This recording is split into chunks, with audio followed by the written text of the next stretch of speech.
There, my horror-loving dudes and dolls. This is Shinjon bringing to your channel that's going to feature your favorite horror genre-related books and its subgenres, of course, apart from other discussions as to why you should pick it up or why you shouldn't. That's just to activate your reader's fervor. To know more, just subscribe to my channel, which is The Curious Noob.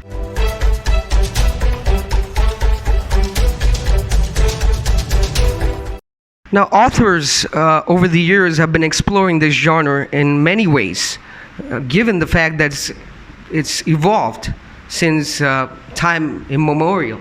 Means a lot of things have changed in this genre, given the fact that authors are exploring as to what exactly can take readers to the very edge of their imagination, and to make few scenes that are remarkably horrible and absolutely memorable at the same time. So, to overcome this challenge, I personally believe that a horror writer needs to find inspiration elsewhere. Means looking at the society.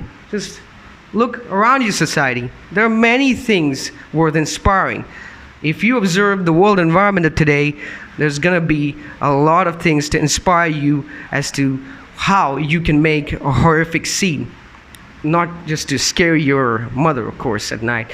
Anyways, many people believe that this genre is not going to survive this Generation Z dominated society of today, but I differ. The reason why I think that horror writers could get inspired from the everyday world of today is by just looking at their society.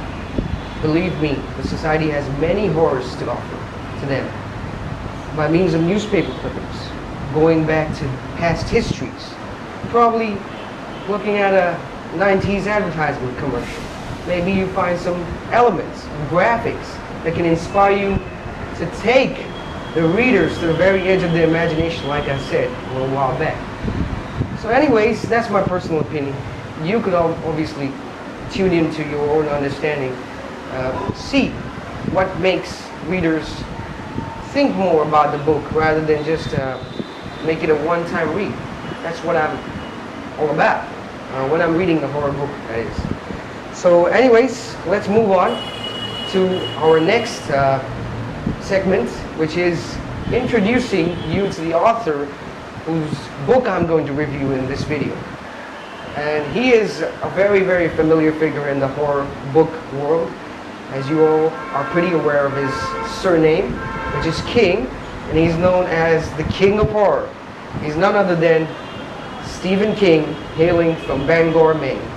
And this novel, which I'm about to review, is set way back in 1983, means that's the year when it was published, actually. The book name is Christine, and this is the review coming up now.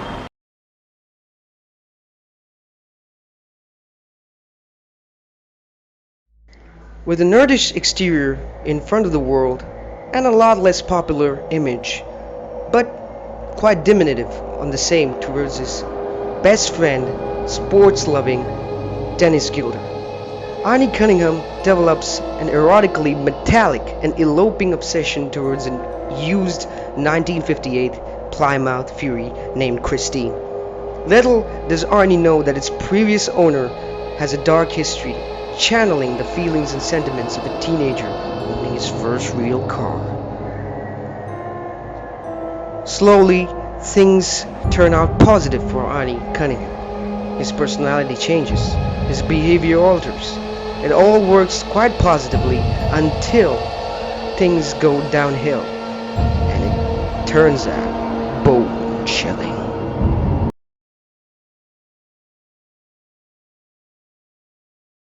Now, what are the positives about Christine that made me pick it up in the first place?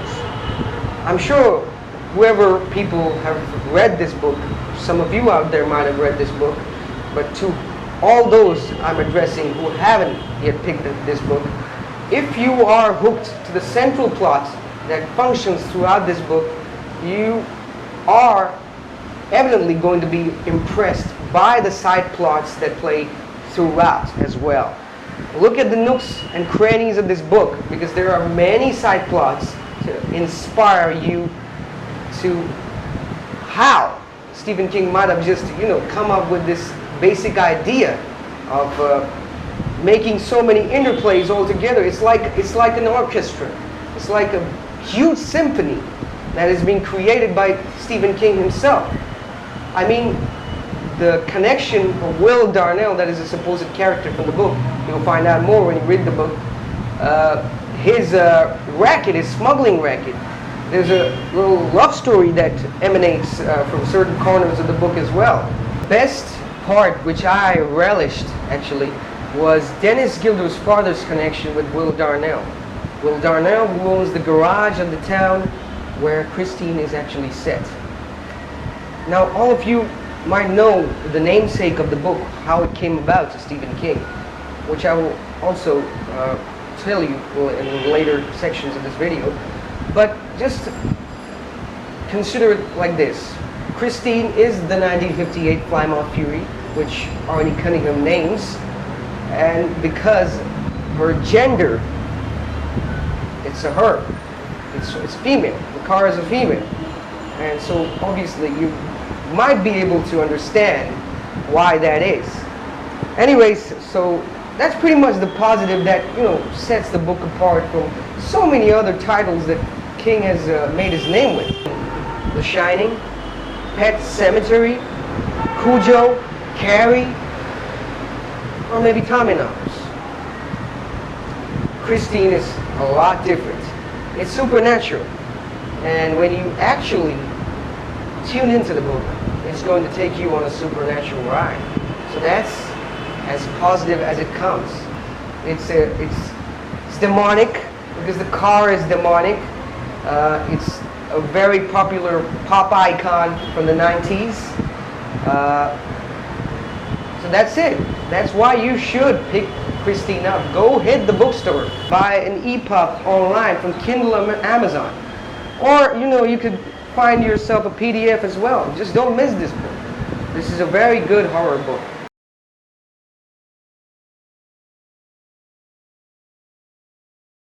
Not too many negatives in Christine, per se, but given Stephen King's history of being too idealistic with bullies, I don't know what his fascination is towards bullies, but if you read his Richard Bachman pseudonym written book, Rage, and also IT, which is a perfect example how bullies could take turns at abusing someone.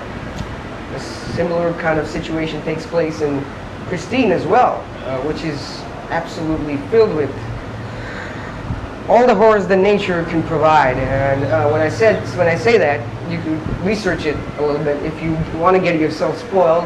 And to those who want me to post a video especially on the spoilers of Christine, you could just hit the comment box below. You could comment all you want. You can ask me to give you a special video on Christine, making the spoilers evident before you take up the actual book. But believe me, it's not going to be very nice when you actually take up reading Christine. Because if you know the spoilers, it's going to be a lot less good in reading the book. Anyways, I didn't like the part when there are some bullies in Christine that take turns with Arnie Cunningham, and this I think becomes a little too much stereotypical for Stephen King's writing, because he's been applying this formula for years and years. It's turned out pretty well for him, but maybe not for Christine. Maybe you could have opted for something else in the town of Pennsylvania. So that's pretty much it. If you want to get a little negatively influenced by this book, that's as much as I can provide.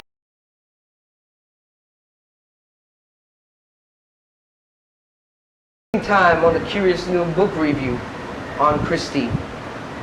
For me, Christine is an absolute 4 out of 5, and that is an absurdly high rating for a horror book.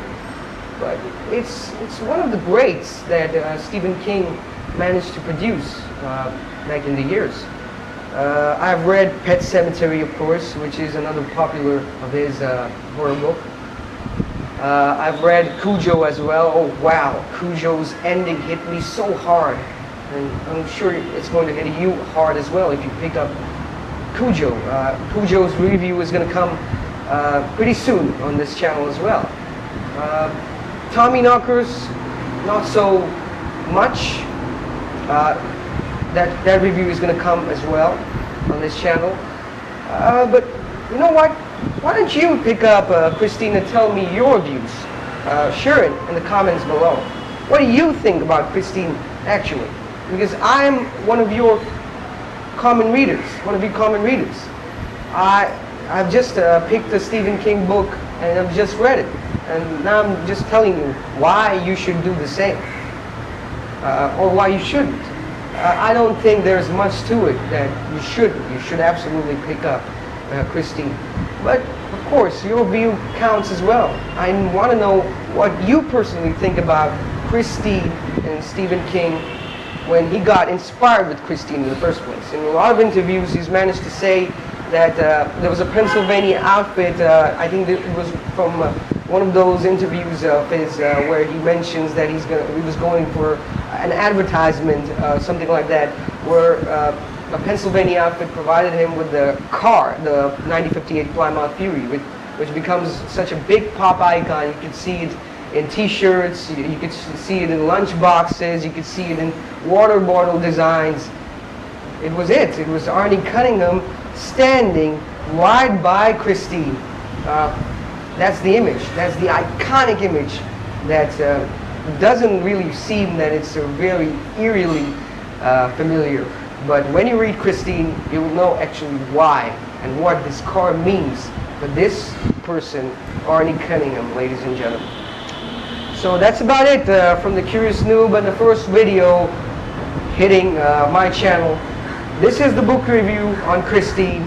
Please like, share this video, and of course, subscribe to my very new channel, The Curious Noob.